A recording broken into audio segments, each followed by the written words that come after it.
privacy is essentially your personal space. You need it. So you need to have the power to control who comes into your space. You have the power to control who actually knows anything about you. Because sometimes some information about us is, we all have certain information about us that we don't want people to do what? To know. If it lands out elsewhere, problems. Okay? Then data protection is the ability to control if someone wants to come into your space. To what extent should they come in? Okay? Have I given you consent? We even have words like party crashing. Huh? Why do we use such a word? Because you are not invited.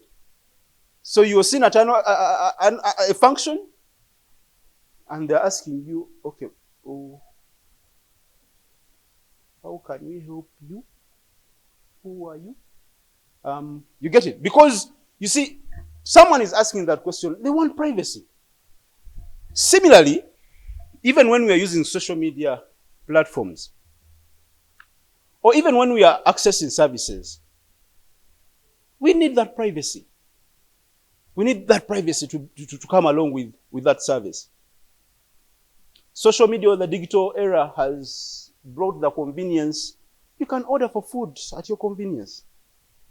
Now, you insurance companies, you know, I don't know how it's exactly done, but I think you've used technology to get closer to your customers, right? You want to give them a service as convenient as possible. You get it? Because if you don't, another insurance company is going to do that. So, by just tapping your phone, you have apps and all that, you can start your process of getting a policy, right? But again, this convenience that has come with the digital era has brought a lot of risks. We leave footprints on the social media platforms. Now it's Valentine's time, okay? People are going to give out their personal data in exchange for chocolate or companionship. People are using dating apps, which dating apps have a whole lot of trackers. So those trackers take a whole lot of personal information. So for some reason, a big part of me is used as a commodity somewhere else. Okay? So privacy is very important and it matters. Why it matters? You can't enjoy any other right without enjoying privacy. I'm going to handle data protection, the law we have in Uganda. I will talk about personal data and what personal data means. I will conclude with controllers and processors. Who are controllers? Who is a processor?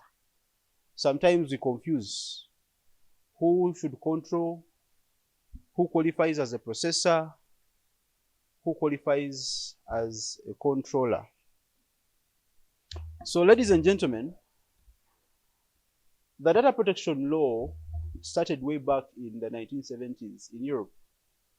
And it was invented mainly because there was a lot of technology advancements in terms of computer. So the Europeans thought it wise to have a specific law, okay?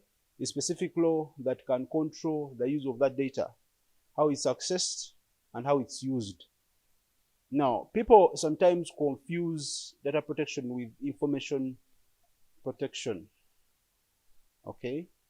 Data protection deals with information that is in the hands of private entities and government entities. Now, that is personal information that in the hands of different entities, be it government or private. But also in our hands, because when we say private, sometimes people think we are talking of corporate companies. As Mr. Birikuja will tell us, we are all data collectors. Okay? As we talk here, we have a minimum of at least 100 contacts in our phones. Okay? That information we have, and sometimes we give it out to other people without the consent of the owners of those numbers. One of the most used apps in Uganda, I will give you more details, is the King James Bible app. Okay, I know some of you already have it. You're very spiritual. You look spiritual. Okay, you're very spiritual.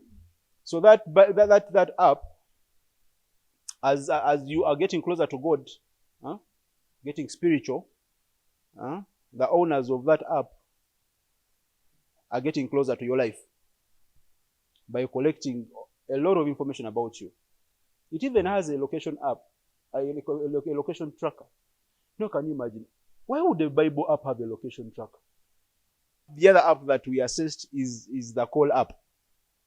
Okay? Now, the Call app is very interesting. It does not only collect your personal information in terms of your number, IP address, and it has over 33 permissions, the Call app. It has over 15 trackers. Now, it goes further and also collects information of your mother or your father or your friend without their consent. Now, what their privacy policy says is that you will inform your mother or your relatives that we are collecting their personal information. Now, they are putting the onus on you. You who has put the app on your phone, they are putting the onus on what? Now, they are collecting all that information and they are adding you on 3 billion personal information they have. Personal information they have for 3 billion people. 3 billion. Okay? 3 billion people. That's the Call app. It collects your mother's app, your contacts, whatever, and all that. And it actually even confirms that you're giving them the right number. You get it? So the data protection law came to regulate such instances. Okay? When you collect someone's personal data, are you using it fairly? Are you using it lawfully? Are you being transparent when you're using that personal data? But the right to privacy, per se, has been observed in a number of international conventions and international laws. We have the Universal Declaration of Human Rights. It's provided for in Article 12 of that. Then we have the International Covenant on Civil and Political Rights under Article 17. And also in our Constitution of Uganda, it's observed in Article 27. Actually, that is where our data protection law comes from. Okay? In Uganda, we've just received just a few years back, our law, the Data Protection and Privacy Act, which act actually establishes the office, the Personal Data Protection Office. This act makes it mandatory for whoever collects personal data, okay, to appoint a data protection officer. It's not a choice. This is where people have been finding it a problem or even confusing it. By you coming here, we suppose that you've been chosen as a data protection officer of your organization. Now, it is mandatory for an organization such as your insurance companies to appoint one. Not only stop at appointing, but the law, the Data Protection and Privacy Act, and its regulations that came out in 2021, make it mandatory that you are supposed to train that person after appointing them. You get it? Which is why, after this training, you are going to get a certificate. A data protection officer is supposed to be a very important person in an organization. Okay? Very important. Going forward, you should start sitting in the boardroom. You should sit in the boardroom. Because the decision regarding personal information should be going through anyone who has gotten training. You should be consulted because you're going to have more knowledge. This information you're going to receive today, not so many people have the privilege of having it. So if your organizations have to they have to avoid problems, whenever they have to make an important decision regarding data protection or personal data that you have, because insurance companies, you have a lot of information. A lot of information. Which information you actually keep for a very long time. A very long time. So the information you're going to receive today, hold it dearly, but go back with your shoulders high that you're now important people who qualify to sit in boardrooms. Privacy is an enabler of all the other rights. If you don't observe it, people won't observe, they won't enjoy any other right. It starts any other right. You have to be private before you enjoy any other right. If you want to choose who you want to vote, if you want to choose who you want to attend, to associate with, if you choose who you want to talk to, you need to have that control. Okay? You need to have the control of how the world should know you. That is privacy. You have the power to choose how should I be known. When you hear personal data, what comes to your mind? That is information. Then personal data, we are talking about that type of information that is characteristic of yourself or someone. In terms of maybe gender, name, age. Thank you very much. Those are good trials. Thank you very much. Now, personal data is essentially any information that can identify you as a person, as an individual. Any information that should I land on it, I would know it's Mr. Madada. Should I land on it, I would know it's Jimmy. Okay? That is personal data. It is defined in Section 2 of the Data Protection Act. Now, personal data can be your name. I've given examples. It can be your home address. It can be your name or surname, your home address. These days, the apps collect your location. You know locators? Okay? I've mentioned that. When you operate that function, when you sanction it to operate, okay, when you functionalize it on your phone, you can easily be seen. Recently, we had, in the previous election, we had certain MPs, confiding in us that certain people are selling them their constituents nearer information. So, guy comes to you and tells you, boss, you want to only approach to talk to your constituents? I have those numbers. Give me some amount of money. And those are the numbers. And that is why we used to receive campaign messages for our MPs. Then you wonder, how does this guy know that I'm in his constituents? You get it, huh?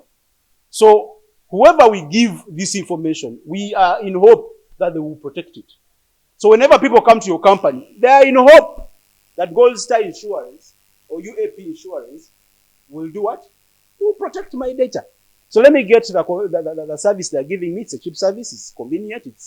They're friendly and all that. What happens to that data I'm giving you? No one knows. But you have the mandate. We'll get to the processor level.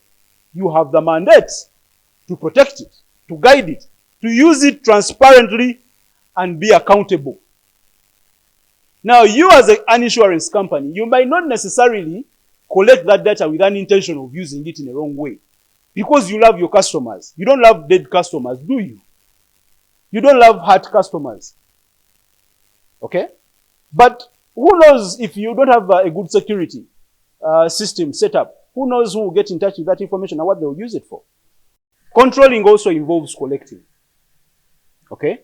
So it's UAP Insurance. It's Sunlamp. It's Gold Star. You have this client you need to give a service to. But for them to get your service, you need to identify them. You need to know them. That way, you will be in position to give them a good policy that deserves them, right? So you collect that information. So you are the controller. You collect. So essentially, data controlling is a person or a business who determines the purpose for which and the way in which personal data is going to be processed. So you determine. Processing involves storing it, refining it, anonymizing it, processing it basically. You get it, huh? So when you collect, when you control, because sometimes data processors don't even do anything on that data. There might be third parties that are storing your data. Say they're in the USA, they're storing it on cloud, just storing it. Processors might be third parties. Third parties, for instance, when you collect personal information, and just a minute, when you collect personal information, you might want to give it to someone to analyze it. You've heard of analytical companies? Have you heard of a saga called Cambridge Analytica? Thank you very much. It was in the USA and here in neighboring Kenya. Okay? What those guys would do, they collect all this. They collected it from actually Facebook. Hey, this Facebook of ours.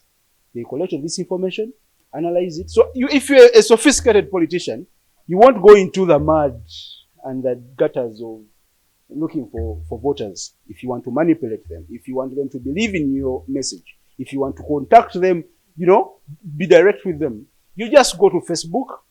Those companies have their way around, analytical companies. If you have apps, some of you have apps, right?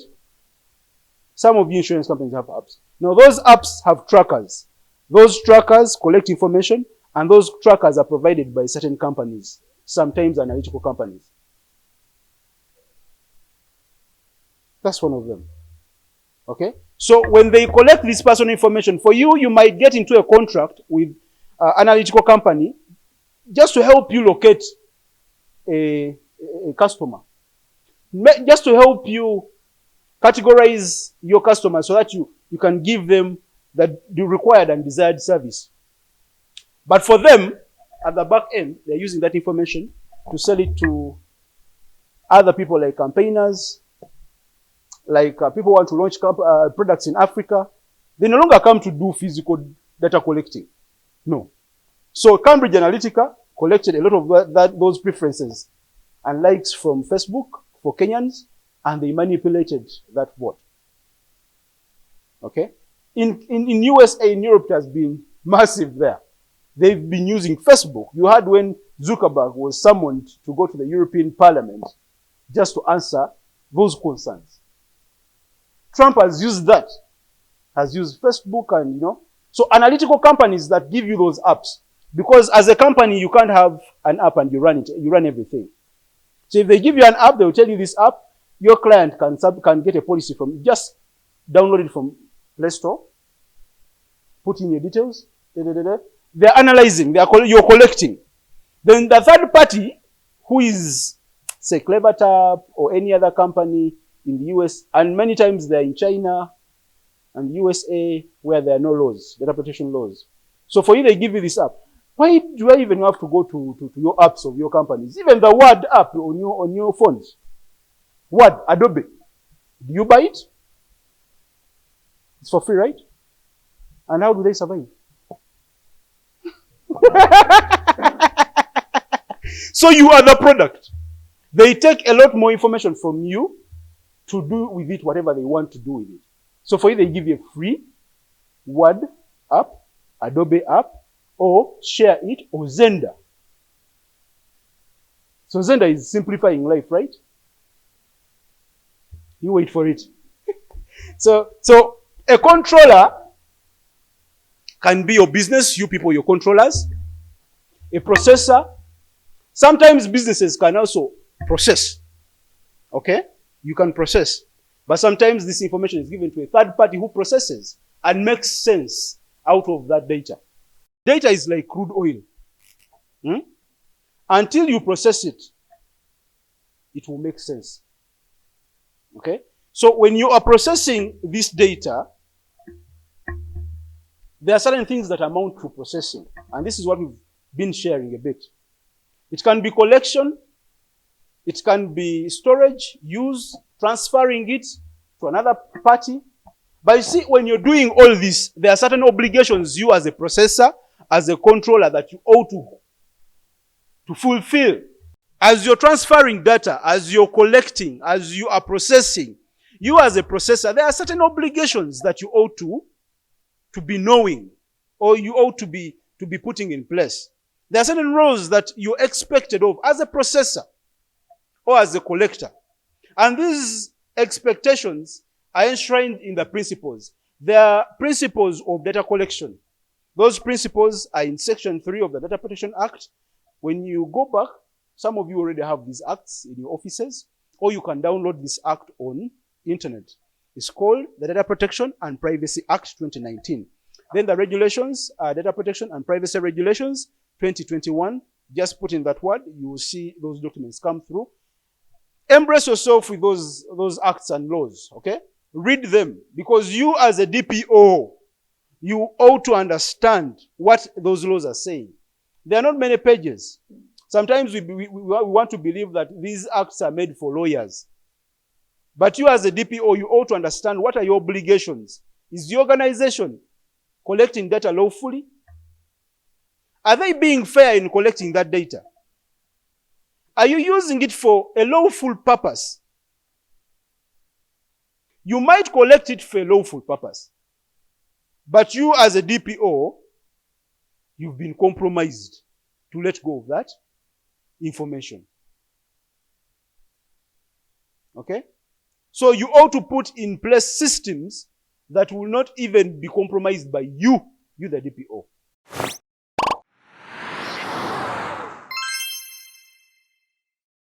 But why the law? It's not that we didn't have data protection and privacy in Uganda before the enactment of this act. No.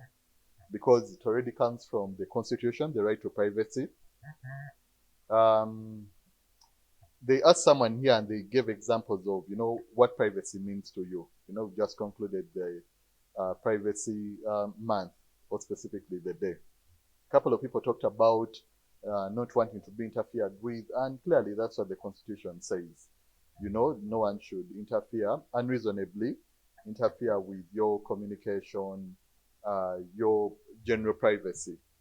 So privacy, just to augment on what someone talked about, it has different facets. One, there is privacy, of your physical space, where you stay. That's why you live in gated environments, and people have partitioned offices. But then you also have what is called bodily privacy, whereby before they search you, they need to have a search warrant, because all this pertains to you.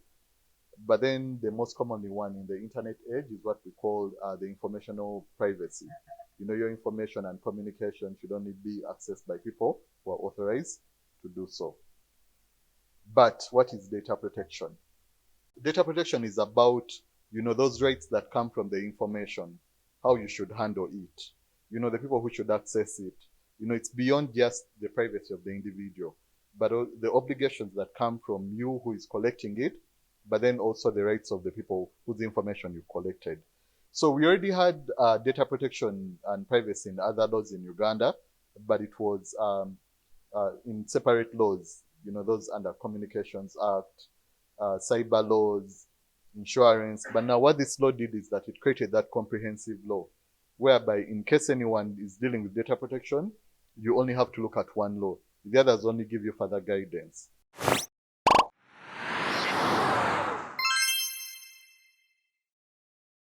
Engage more with us. Feel free to ask more questions from unwanted witness.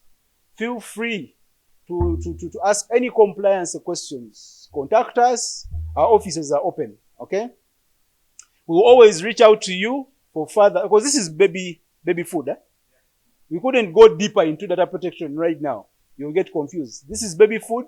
We'll engage more with your companies, and we request that it's you who is sent, because if they send another person now, we'll need to first take them through this baby food, then bring cassava. So next time we are doing cassava. Okay? Thank you for coming.